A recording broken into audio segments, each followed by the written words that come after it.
I thought I was losing my husband every Sunday.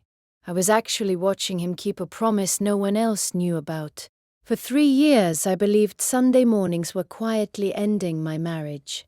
I want you to understand what that means before I explain how it started, because I don't think grief like that announces itself the way you'd expect. It doesn't arrive as a single devastating discovery. It arrives in small, weekly doses, one unexplained absence at a time, until you look up one day and realize you've spent 3 years bracing yourself for a loss you couldn't even name. Hello, my name is Patricia, and this is the story of the Sundays I spent convinced my husband was leaving me a little more each week, and the winter morning I finally understood that he had, in fact, never once stopped loving me. He was simply carrying a grief so old and so private that he didn't yet trust himself to share it, even with the person he trusted with everything else. This isn't a story about an affair, though for 3 years I built an entire private case against him that pointed in exactly that direction. This is a story about a man named Marcus, a soup kitchen on the edge of downtown, and a promise my husband made at a graveside 11 years before I ever knew to ask about it. I think you should understand, before I describe the Sundays, what kind of marriage we had leading up to all of this. David and I met in our early 30s, both of us a little wary from previous relationships that hadn't worked out the way either of us had hoped. And what drew me to him immediately was his steadiness, the particular quality of a man who listens fully before he speaks, who remembers small details about your life not because he's trying to impress you, but because he's actually paying attention. We married 2 years after we met, and for the first 9 years of our marriage, I want to be clear, ours was an unremarkable, deeply comfortable partnership.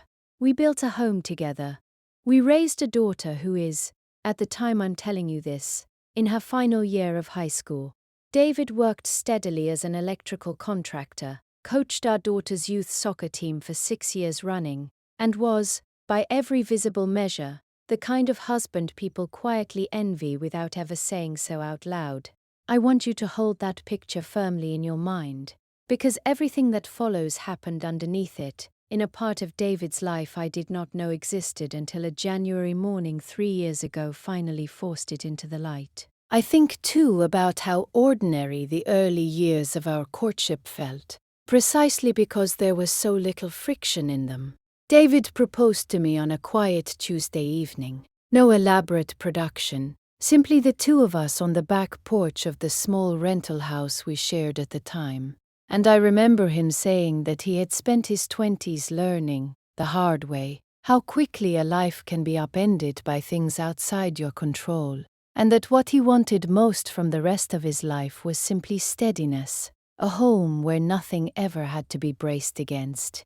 I did not fully understand, at the time, what specific upheaval he was referring to. I assumed, the way you assume things about the people you love, before you've earned the full story, that he meant something ordinary, a difficult childhood, a rough patch in his 20s, nothing more specific than that. It would be nearly a decade before I understood exactly what he had been bracing against, and exactly how much of his own steadiness had been built, deliberately, brick by brick, out of the wreckage of losing someone he couldn't save. It began, as these things so often do, with something small enough that I almost didn't notice it at all. It was a Sunday in early spring, 9 years into our marriage, and I remember waking to find David already dressed, standing at the bedroom window in a way that struck me, even half asleep, as unusually still. When I asked where he was headed so early, he said only, "I need to go take care of something. I'll be back by early afternoon," and he left without elaborating further, the front door closing softly enough that our daughter, still asleep down the hall, never stirred. I didn't think much of it that first time. Men have errands. Husbands sometimes need a morning alone. This is not, on its own, the material of heartbreak. But the following Sunday, it happened again. And the Sunday after that. In other words, what started as a single unexplained morning became, without my quite noticing the exact moment the shift occurred, a fixture of our marriage, unbroken by weather, by holidays, by our own anniversary falling on a Sunday one particular year. Every single week, David would rise early, dress in the same worn grey sweater regardless of season, and leave the house for exactly 4 hours, returning always a little quieter than when he'd left, always smelling faintly of something I couldn't quite place, something institutional, like a school cafeteria or a hospital hallway, a smell I would spend years unable to name. I want to be honest about how I handled those first years, because I think it matters for anyone listening who has quietly made a similar peace with an unanswered question. I told myself, in the beginning, that every marriage needs its private corners, that a wife who demands full transparency over every hour of her husband's week risks smothering the very trust she's trying to protect. I had been raised to believe that jealousy diminishes a woman, that real security means not needing constant proof. So for the better part of 2 years, I simply didn't ask, not directly, not in a way that demanded a real answer. What this actually meant, in practice, was that I spent those 2 years swallowing a question that grew heavier every single week, until it sat in my chest like a stone I had slowly, without meaning to, built my whole posture around. I remember the year our daughter turned 11, old enough by then to notice patterns the way children eventually start to. She asked me, over pancakes on an ordinary Sunday, why Dad always looked so tired when he came home from his morning walks. And I remember the specific, cold sensation that moved through my body at the question, my hands going still on the spatula before my mind had even caught up to the fear underneath it. I told her Dad sometimes needed quiet time to think, because that was the story I had constructed for myself somewhere in year 1.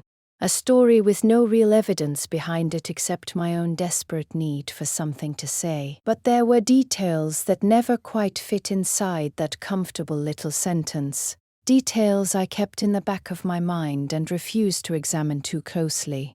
The unexplained smell, for one. Why would quiet time alone produce the smell of steam trays and industrial dish soap? Why, when I once asked, lightly, almost by accident, "Do you ever get hungry on your walks? Is that why you come home smelling like a cafeteria?" Did his face do something I had only seen twice before in 9 years of marriage? Both times when his childhood was mentioned, a tightening around the eyes that told me, more clearly than any words could, that I had brushed against something he wasn't ready to explain. I think most people who've been married a long time know the particular texture of a silence that comes from a partner choosing his words rather than simply having nothing to say. This was a curated silence, deliberate in its edges, and I lived inside its rooms for so long that I began, slowly, to mistake it for the entire structure of our marriage. Let me tell you about the years surrounding those Sundays, because I don't want you to think ours was a marriage defined only by 4 missing hours a week. We had, in every other respect, a rich and steady life together. David never missed our daughter's recitals. He remembered, without fail, the specific way I liked my coffee even after 9 years. And he never once raised his voice in an argument, even during the handful of genuinely difficult stretches every long marriage eventually weathers.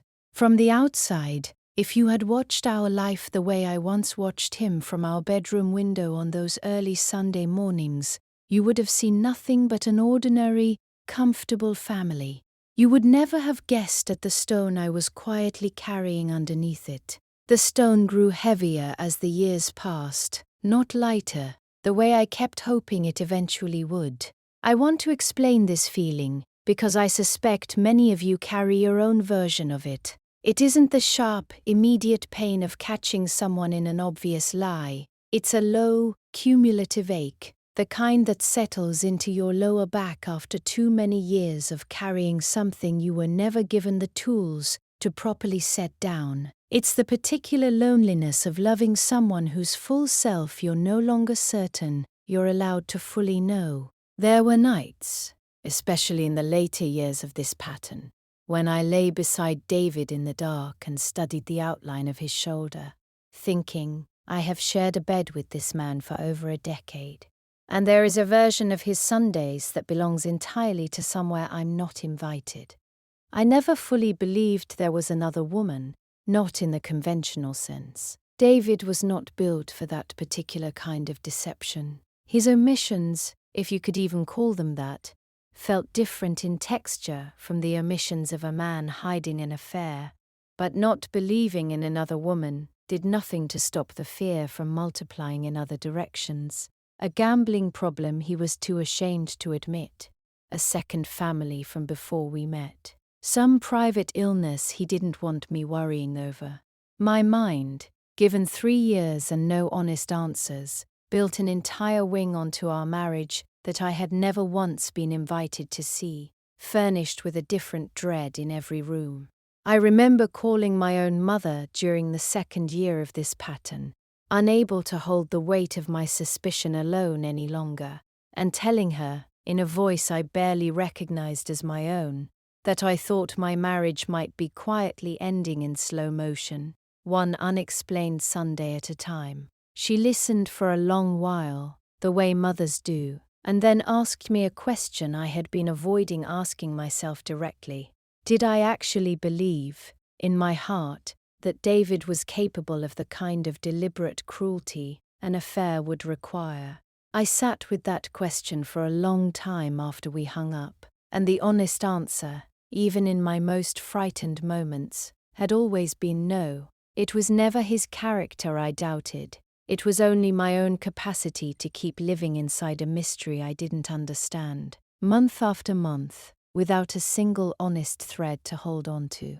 I want to pause here and say something directly to anyone listening who recognizes their own version of this ache. If you have spent years quietly shrinking around someone else's unexplained silence, please understand that this is not evidence of your own weakness or poor judgment. Sometimes the people we love build private rooms we cannot enter, not because they don't trust us, but because they are afraid that opening the door will release a grief they haven't yet learned how to carry in company. I did not understand this yet, in the years I'm describing. I only understood the ache, and the stone, and the smell of institutional cafeteria food that I had come to associate with dread, rather than with anything close to peace. There is a particular Sunday, somewhere in the 2nd year of this pattern, that I still think about often. Our daughter had a soccer tournament that David nearly missed for the first time in 6 years of coaching her team, arriving with barely 10 minutes to spare, his grey sweater still on beneath his jacket, his hands smelling faintly of that same institutional cleanliness I had come to dread. I remember watching him from the sidelines that day, cheering for our daughter with his usual warmth, and feeling a strange, dissonant ache at how easily he seemed to move between whatever his mornings held and the ordinary joys of being a father, as though the two halves of his Sunday belonged to entirely separate men. I did not yet understand that they were, in fact, the same man, entirely, simply carrying 2 different kinds of love in the same 4-hour window, one visible to me and one carefully kept apart. I began, around this same time, to notice smaller changes in myself that frightened me more than anything I was observing in him. I grew shorter with our daughter over minor things. I stopped enjoying the small rituals of our marriage the way I once had, letting Sunday dinners, once a warm, anticipated tradition, become something I dreaded instead, simply because Sunday itself had become, for me, a day defined by absence rather than togetherness. I lay awake many nights performing a kind of grim arithmetic, counting the months since I had last felt fully certain of my own marriage, and I found, to my own quiet horror, that the number kept climbing without any clear end point in sight. The year everything nearly came apart happened in the fall, roughly 2.5 years into this pattern, on an unremarkable Tuesday that had nothing to do with Sunday at all. I found, folded into the pocket of David's work jacket while doing laundry, a faded receipt, printed on thin thermal paper, that had partially smudged with time, from a wholesale grocery supplier, dated the previous Saturday, for an amount that startled me, nearly $400 in bulk canned goods, bread and coffee, paid for on a card I didn't recognize as one of ours. I sat on the edge of our bed for a long time holding that receipt, turning it over in my hands as though staring at it long enough might make its meaning clearer. $400 in groceries, purchased the day before one of his Sunday disappearances, on an account I had never seen before. I want to be honest that in that moment, sitting on the edge of our bed, my mind did not go to charity or generosity. It went, immediately and completely, to the darkest interpretation available. A second household somewhere, a family I knew nothing about, groceries bought for people who were not me or our daughter. I confronted him that evening, my voice shaking with what I now understand was nearly 3 years of accumulated fear finally breaking its surface. I asked him what the receipt was, whose card it belonged to, why he was buying groceries I knew nothing about. I watched something move across his face that I had seen only in fragments before, but this time it didn't pass quickly. It stayed, and for a long, terrible moment, I believed I was finally about to hear the confession I had spent 3 years quietly bracing myself for. Instead, he sat down across from me at our kitchen table, his hands trembling slightly, and said, "Patricia, I need you to trust me a little longer. I promise you, it's not what you think. I just need a little more time before I can explain it properly." And then, gently, almost pleadingly, he asked me not to ask him again until he was ready. I want to be honest about what that request did to me. Being asked to trust him a little longer, after nearly 3 years already spent trusting him through silence, felt, in that moment, like being asked to keep extending credit on a debt I had never willingly agreed to. I told him, that night, that I didn't know how much longer I could keep living inside a marriage with a locked room in it, a room I wasn't even permitted to ask questions about. He took my hands, his own still trembling, and said something I have thought about every day since. He said, "I know what I'm asking of you. I just need you to believe that whatever this is, it was never about protecting myself from you. It was about protecting something I'm not ready to let anyone else touch yet, not even you." I did not leave. I want to tell you honestly that I came closer than I had ever admitted to anyone, even to myself, in the weeks that followed that conversation. But something in the particular quality of his voice that night, some depth of grief underneath the secrecy that I could not quite explain even to my own suspicious heart, made me decide to stay a little longer, to see whether the promise he had made to me, the promise that I would one day finally understand, would ever actually come due. It came due 4 months later, in the middle of January, on the coldest Sunday of that entire winter. I had decided, that particular morning, after nearly 3 years of silence and one broken confrontation that had settled nothing, that I would finally follow him. I want to be honest that I hated the person I felt myself becoming in that decision. A woman sitting in her own car 2 blocks from her own house, engine idling, prepared to have the very worst version of her fear finally confirmed. I followed him across town, past our daughter's school, past the hardware store where he bought his supplies for work, and into a part of downtown I rarely had reason to visit, a stretch of older buildings near the edge of the industrial district. He parked outside a modest brick building with a hand-painted sign above the door reading Grace Street Community Kitchen, and he sat in his car for a long moment before getting out. The same way, I would later understand, a man sits in his car before facing something that costs him something every single time he faces it. I parked half a block away, my heart behaving like something trying to escape my chest, and I watched him carry 2 large cardboard boxes of groceries through the side door, greeted by a woman in an apron who embraced him warmly, familiarly, The way you embrace someone you have come to depend on, rather than someone arriving for the first time. I sat in my car outside that building for the better part of an hour, unable to make myself leave and unable to make myself walk inside. I want to tell you what I felt in that hour, because it was not relief and it was not vindication.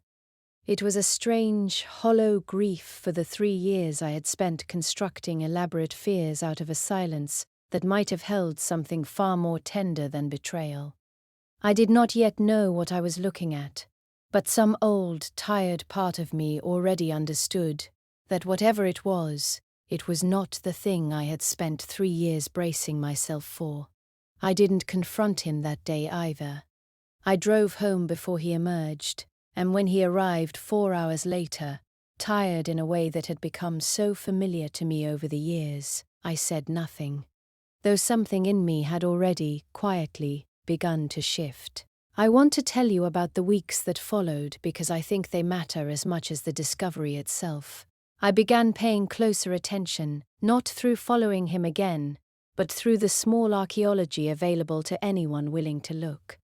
I found, tucked into the back of his sock drawer, a laminated volunteer identification badge from Grace Street Community Kitchen, the photograph on it several years old, the name beneath it reading simply, Dave, no last name, a detail that struck me as strange until I understood, much later, exactly why he had chosen to be known there by half of his own identity.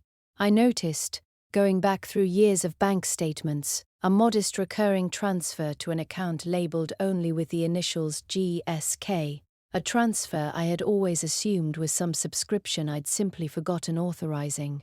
I noticed, folded into an old wallet in the back of his closet, a photograph, worn soft at the corners, of 2 young men in their 20s, arms slung over each other's shoulders, outside what looked like a college dormitory, laughing at something outside the frame. I want to explain what this discovery by fragments felt like, because I think it's different from the dramatic reveal you see in films, where a single locked drawer bursts open and spills every secret at once. This was slower. This was finding one true thing every few weeks, having to sit with it, turn it over, let it slowly reshape the man I thought I knew, before I was given the next piece. The photograph was what finally moved me to speak. It was an ordinary Wednesday evening, nothing sacred about the timing, no particular occasion to make the conversation feel earned. We were finishing dishes together, the way we had most nights for over a decade, and I said, without any of the old accusation I had carried in my chest for 3 years, "Who is the man in the photograph in your wallet? The one from what looks like college?" David's hands stopped moving in the sink.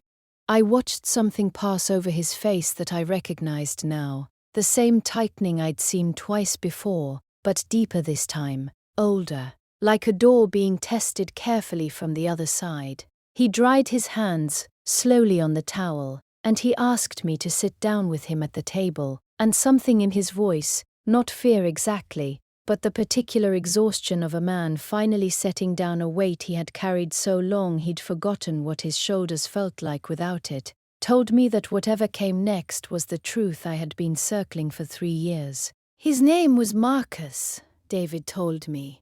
They had been roommates their freshman year of college, assigned together by a housing lottery neither of them had any say in, and what began as an accident of dormitory placement had grown, over 4 years, into the kind of friendship people are fortunate to find once in a lifetime, if they're fortunate at all. Marcus, David said, was the more magnetic of the 2 of them, the one who could walk into any room and have 3 new friends within the hour, the one who always seemed to know exactly what to say to loosen the tension at any gathering.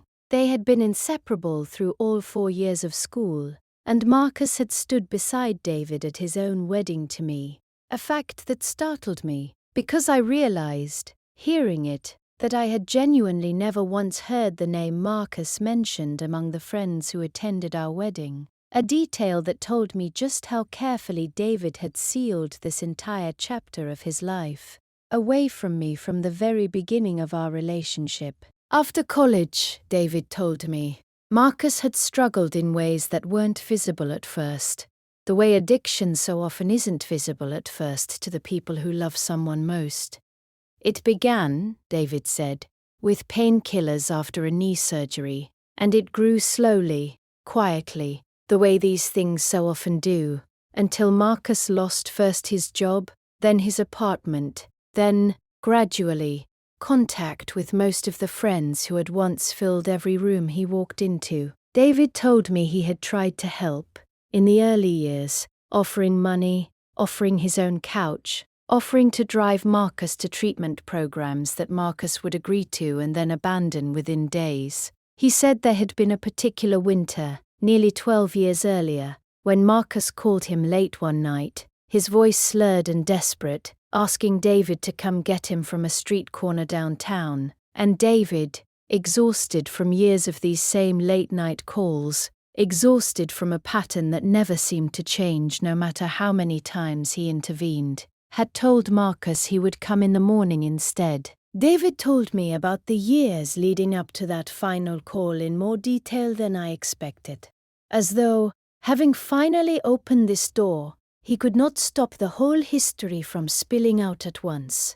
He described the version of Marcus he had known in college, the one who organized spontaneous road trips at midnight, who could talk his way into any concert without a ticket, who once stayed up 3 straight nights helping David rebuild an essay from scratch after a hard drive failure 2 days before it was due, never once complaining about his own lost sleep. He told me that watching that same man slowly disappear behind the fog of addiction had felt, at the time, like watching someone he loved get replaced, piece by piece, by a stranger wearing his face, and that the hardest part had never been the arguments or the stolen money or the broken promises to get clean. The hardest part had been the moments, increasingly rare as the years went on, when the old Marcus would surface again for an hour or an afternoon, sharp and funny and entirely himself, just long enough to make David believe, every single time, that this might finally be the turning point, before the fog closed back in again. Marcus died that night, alone in the cold, only blocks from the shelter that would have taken him in, if he had simply walked the extra distance to reach it. David's voice broke completely, telling me this, in a way I had never once heard in over a decade of marriage. He told me he had spent the following weeks unable to eat, unable to sleep more than an hour at a stretch, convinced entirely that if he had simply gone that night instead of promising to come in the morning, Marcus would still be alive. He told me that at the funeral, standing at his friend's graveside in a cemetery neither of us had ever visited together, he had made a private vow, spoken only to himself, and, he believed, to whatever remained of Marcus wherever he was. He promised that he would never again let a person in need wait until morning. He promised he would find some way, for the rest of his life, to be present for the people the world had already decided to walk past. Within a month of the funeral, David told me he had found Grace Street Community Kitchen, a modest shelter and soup kitchen only blocks from the corner where Marcus had died, and he began volunteering there every single Sunday, the same day of the week Marcus had called him for the last time, serving meals, restocking shelves, sitting with people the rest of the city preferred not to look at directly. He told me he had chosen to go by Dave, no last name, because some of the shelter's longtime guests had known Marcus during his own hardest years, and David could not bear the thought of being recognized as Marcus's old friend, of having his volunteering framed as anything other than what it actually was, a debt he owed, quietly and completely, to a man he had failed once and refused to fail again in the smaller, ongoing ways still available to him. The recurring transfer labeled GSK was not a payment to a mistress, but a standing monthly donation David had made to the shelter every month for over 11 years. Alongside the groceries he purchased with his own money nearly every week before his Sunday shift, groceries meant to stretch the kitchen's budget just a little further than the county's limited funding allowed.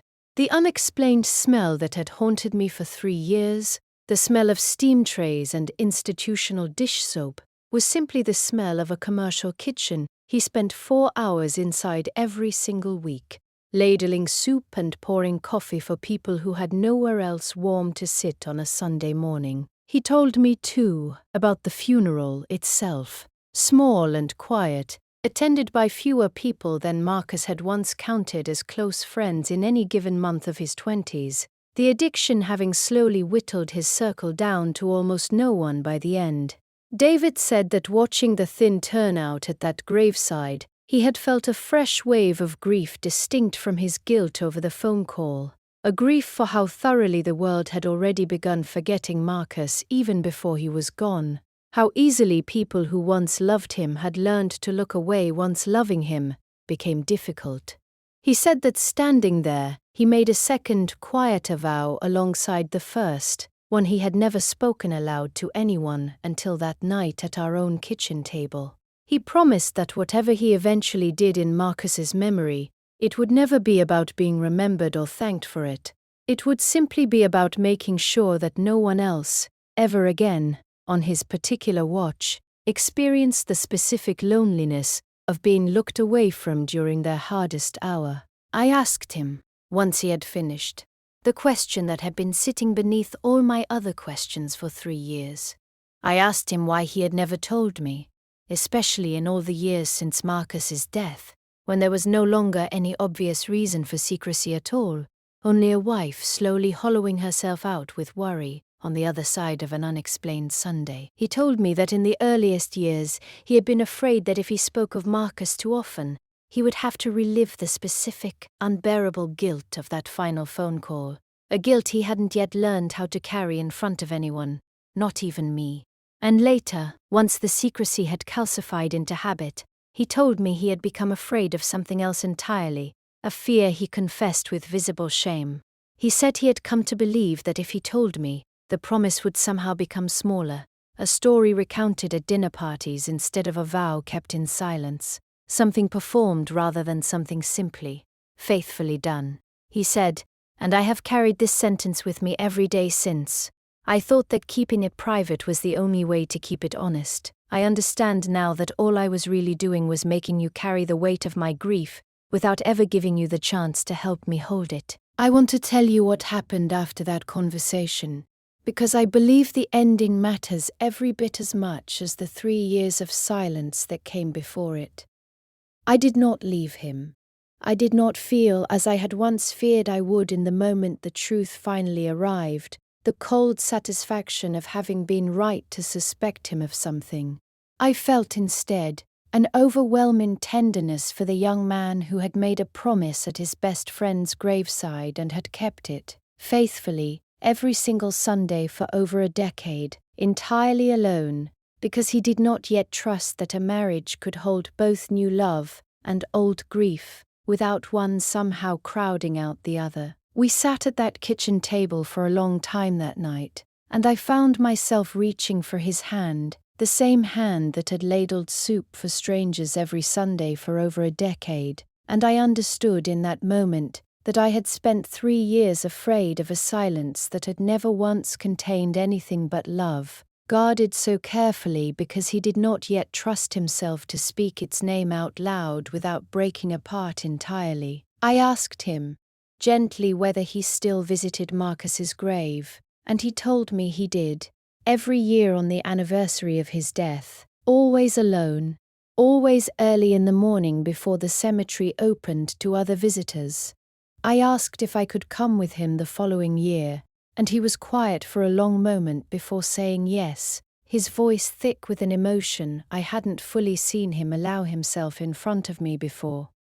Standing beside him at that graveside the following January, watching him rest his palm flat against the cold stone, the way you might rest a hand on a sleeping friend's shoulder, I understood the full weight of what 11 years of unbroken Sundays had actually cost him privately, and I felt, for the first time, fully invited into the grief he had carried alone for so long.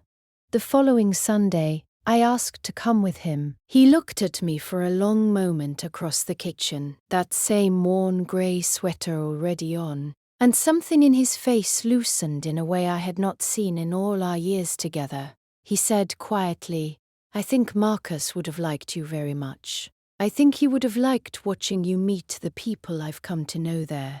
I worked my first shift at Grey Street Community Kitchen that following Sunday, standing beside David at the serving line, ladling soup into bowls held by people who greeted him not with pity or curiosity, but with the easy familiarity of neighbors who had come to expect him every single week, without fail. The shelter's director, a warm, weathered woman named Louisa who had run the kitchen for nearly 20 years, told me quietly, while David was occupied restocking the coffee station, that in all her years running that shelter, she had never once met a volunteer as consistent as our Dave. She said he had missed only 2 Sundays in 11 years, once for our daughter's birth, and once for his own father's funeral. And both times, she said, he had called ahead, apologizing, asking if there was anything he could arrange from a distance to make sure the Sunday shift wasn't short-staffed in his absence.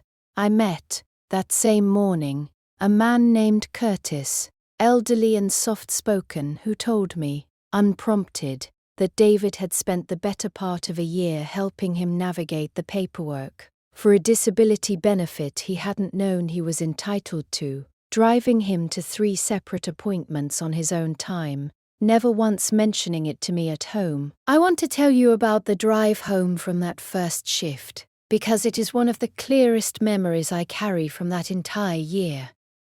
David was quiet for the first several minutes, the way he always used to be on the drive home from his old, unexplained Sundays, and I reached over and took his hand the way I had that first night at our kitchen table. He looked over at me, and for the first time in over 3 years, his quiet on that particular drive didn't feel like a locked door I wasn't allowed through. It felt like an ordinary shared silence, the kind 2 people who trust each other completely are permitted to simply sit inside, without either of them needing to fill it with an explanation. I told our daughter about Marcus and the shelter that same week, sitting her down at the kitchen table the way her father had once sat me down. She was quiet for a long time, processing the shape of an uncle figure she'd never known existed, and then she asked if she could come to the shelter too. On the weekends her schoolwork allowed it. She has, in the 2 years since, become something of a fixture there herself, helping serve dessert on Sunday afternoons, and I have watched her form her own quiet friendships with some of the regulars, an entirely new inheritance passed down from a man neither of us ever had the chance to meet. I met a young woman named Bree, barely out of her teens, who told me David had quietly connected her with a job at a hardware store 2 years earlier, the same hardware store where he bought his own work supplies, simply because he'd noticed she was sharp and reliable and needed someone willing to vouch for her. I found myself, over the following weeks, replaying 11 years' worth of small clues I had once misread entirely. The extra grocery bags I'd assumed were simply for our own pantry. The Sunday afternoons he came home with his hands rough and reddened from dishwater rather than from any hobby I could name. The particular gentleness he'd always shown toward people down on their luck whenever we encountered them on the street, a gentleness I had once assumed was simply good manners rather than the visible residue of an entire second life devoted, quietly, to exactly that kind of care. I stood at that serving line, listening to story after story unfold, a whole architecture of quiet devotion I had never once glimpsed from the outside, and I understood, finally, the full shape of what those 3 years of unexplained Sundays had actually been protecting. I think about those 3 years often now. I think about all the ways I nearly let a locked room in our marriage convince me that love had quietly ended somewhere I couldn't see, and I want to say clearly, for anyone listening who recognizes their own version of that ache, not every silence is a wound waiting to happen. Sometimes silence is simply the shape love takes when a person has been asked, by grief or by guilt, to carry something they don't yet trust themselves to speak about out loud. That does not mean my own ache across those 3 years was foolish or unearned. I want to be honest about that too, because I think it matters as much as the tenderness of the ending. An unexplained absence, a mysterious receipt, a tightening jaw at the mention of a name, these are not small things. And a woman who notices them and grows afraid is not a woman failing at trust. She is a woman paying attention to her own life, and she deserves an honest answer far sooner than 3 years of silence ever gave me. If I could go back, I would not tell myself to simply endure in patient silence for 3 more years. I would tell myself that a marriage cannot survive indefinitely on one partner's unexplained absence, no matter how noble the reason eventually turns out to be, and that the question I finally found the courage to ask across our kitchen table was owed to me long before year 3. But I would also tell myself this, and I offer it now to anyone listening who is standing, tonight, in front of their own version of an unexplained Sunday morning. Know your worth, and never let yourself believe that loving someone patiently means accepting an unexplained silence indefinitely. Your peace matters as much as anyone else's need to protect a private grief, and a promise, however sacred, is not well served by a marriage quietly eroding under the weight of one person's accumulating fear. Understand that some absences are not evidence of a heart wandering away from you, but evidence of a heart trying, in its own clumsy and private way, to make amends for a debt only it can see. Compassion for someone's hidden guilt does not mean excusing indefinite silence about it. It means loving them steadily enough that they eventually trust you to help carry what they've been carrying alone. Remember that grief which is never given somewhere honest to go, will often disguise itself as distance, as unexplained trips, as an unreadable expression at the mention of an old friend's name. The absence of an explanation is not the same thing as the absence of love. Recognize, too, that guilt over a loss we could not prevent has a particular way of reshaping how a person moves through the rest of their life, often in ways that look, from the outside, like an entirely unrelated mystery. David's Sundays were never a mystery about me at all. They were the visible shape of an old wound trying, week after week, to become something useful instead of something merely painful. And it took me 3 years to understand that the two things, love and grief, were never actually competing for the same space in his heart. Learn, too, that some of the most devoted people among us are also the ones most practiced at hiding their own devotion, because somewhere along the way, they learned that quiet service feels safer and truer than service performed for anyone's approval, including the approval of the people who love them most.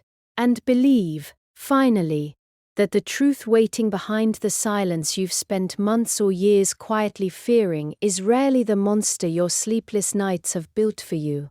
Far more often, if you find the courage to ask, and if you're loved by someone as steady as I have been fortunate enough to be loved by, what you'll find instead is a devotion so quiet and so carefully guarded that it simply needed the right moment and the right amount of trust to finally be allowed to speak its own name. I think, too, about the version of this story I might be telling you if I had let those 3 years of silence finally convince me to walk away, before I ever followed him to that brick building on the coldest Sunday of that winter. I think about the man he would have become, quietly grieving a friend he'd already lost once, now grieving a marriage as well, still showing up every Sunday to serve strangers soup while carrying a second, entirely avoidable heartbreak alongside the first. I do not know what would have happened to either of us in that version of the story. I am simply grateful, every single week now, that I stayed curious a little longer than my fear wanted to allow. I still work beside David most Sundays now, standing at that same serving line, and I no longer feel the old cold drop in my stomach that used to accompany the sound of his car pulling out of our driveway before dawn. I feel, instead, a quiet pride, the particular warmth of loving a man capable of carrying a promise that heavy, that long, without ever once needing anyone to witness it in order to keep it faithfully. Louisa tells me now, when new volunteers ask about the quiet man who never misses a Sunday, that Grace Street Community Kitchen has had exactly one rule since the year David first walked through its doors: nobody eats alone, and nobody is left out in the cold to wait until morning. I think Marcus would understand that rule better than anyone. I think, in his own way, he is the reason it exists at all. If this story brought some value to your life, please consider clicking like. It is the only way we know this content was truly meaningful to you.